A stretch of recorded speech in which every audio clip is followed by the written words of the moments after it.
గురువుగారు, ఇప్పుడు మనం ఆలయాల పక్కన నివాసాలు ఏర్పరుచుకున్నాం. ఒకవేళ మనం అద్దె ఇంట్లో ఉంటున్నాం అనుకోండి. ఒకవేళ అద్దిల్లైనా, సొంతిళ్ళైనా సరే. ఇప్పుడు ఆలయం అనేది మనకి ఉత్తరం వైపున ఉంది, లేదా దక్షిణం వైపున ఉంది. అలా ఆలయం ఉండే దిక్కు బట్టి ఆ ప్రభావం మన ఇంటి మీద ఏమైనా పడుతుందంటారా? గుడి ప్రక్కన నిర్మించుకున్నప్పుడమ్మా, కొత్తగా ఇల్లు నిర్మించుకునే వాళ్ళు ఎవరైనా సరే, ఇప్పుడు ఈ ఆలయాలు 2 రకాలుగా ఉన్నాయి.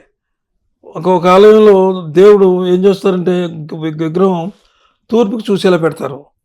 మరో చోట పడమరకు చూసేలా పెడతారు.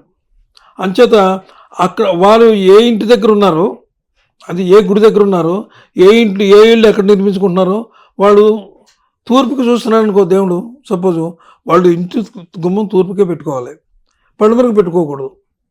అలా పెట్టుకున్నట్లయితే వ్యతిరేక ఫలితాలు వస్తాయి. కానీ దేవుడు నీడబడడం అనేది కాదు వాళ్ళది. వాళ్ళ సమస్య ఉంది ఇంట్లో ఏదో, ఆ సమస్య మాత్రం చూసుకోవాలి. అయితే ఎప్పుడైనా సరే దేవుడు చూసే దిక్కునిగే మీరు కూడా ఇల్లు కట్టుకోవాలి. ఇది గుడి దగ్గర పక్కన కట్టుకునేవాళ్ళు. అయితే ఇంకొక అనుమానం రావచ్చు నీకు, మరి మీరు ఇదివరకే వర్గులు చెప్పారు కదా గురుగారు, ఆ వర్గు ప్రకారంగా మరి అతనికి పడమరకు వస్తే ఏమిటి పరిస్థితి అని నువ్వు అడగచ్చు. అలా కూడా అడగచ్చు. అయితే తూర్పు పడమరలో గుమ్మాలు పెట్టుకునేలా కట్టుకోవాలి. అప్పుడు పడమర సింహద్వారం పెట్టుకుని, పడమర వాయవ్యంలో మెయిన్ సింహద్వారం పెట్టుకుని, కానీ వాళ్ళు మసలేది ఇటే ఈశాన్యంలోనే ఉంటారు కదా వాళ్ళు. దేవుడు మాత్రం అటే మొక్కాలన్నమాట. ఎక్కువ ఇటు మసలకుండా గుడికి అటున్నట్టుగానే ఇది కట్టుకుంటారు. పక్క స్థలాలంటే కొంచెం ఉంచుకుంటారు ఎలాగైనా. సిటీలు అంటే ఒకళ్ళ మీద ఒకళ్ళు కట్టేస్తున్నారు. కానీ ఇప్పుడు సిటీలో నువ్వు చూడమ్మా, ఒక వీధిలో మనం నడిచే వెళ్తూ ఉంటాం, పక్కన రామాలయం ఉంటుంది. ఆ రామాలయానికి చేర్చే ఇల్లు ఉంటుంది, అవతల పక్కన ఒక ఇల్లు ఉంటుంది, చేర్చేసే ఉంటాయి. మరి అలా ఉండొచ్చా అని ఉండకూడదు మరి యాక్చువల్గా. కానీ శుభ్రం అనేది వాళ్ళు పాటిస్తే ఉండొచ్చు. ఇప్పుడు రోజులు బాగోలేదు కదమ్మా, ప్రతి అంగుళం కూడా లక్షల అడుగంటే ఈవేళ లక్షలు అయిపోయినాయి. అలాంటి పరిస్థితుల్లో మరి ఒకదాని మీద ఒకటి కట్టేస్తున్నారు. ఇప్పుడు సిటీలో ఎక్కడిది అని చూసుకో నువ్వు.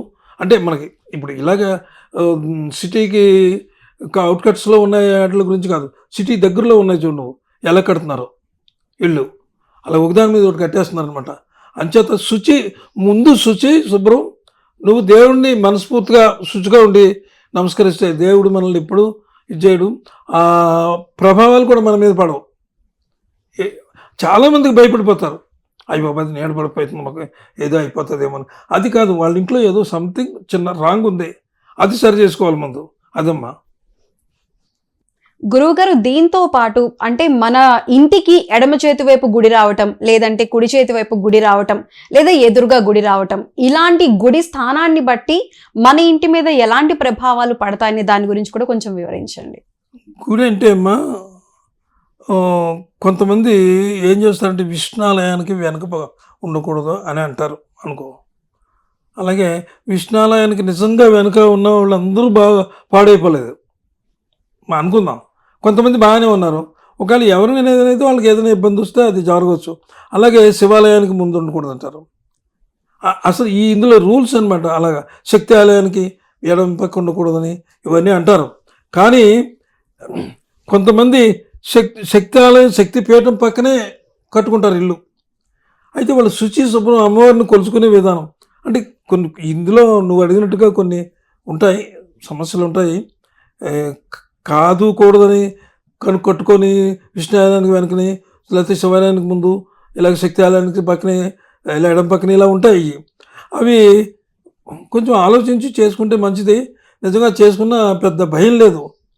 దేవుడు మనల్ని ఏం చేయడు, కానీ పాటిస్తే మంచిది అవి.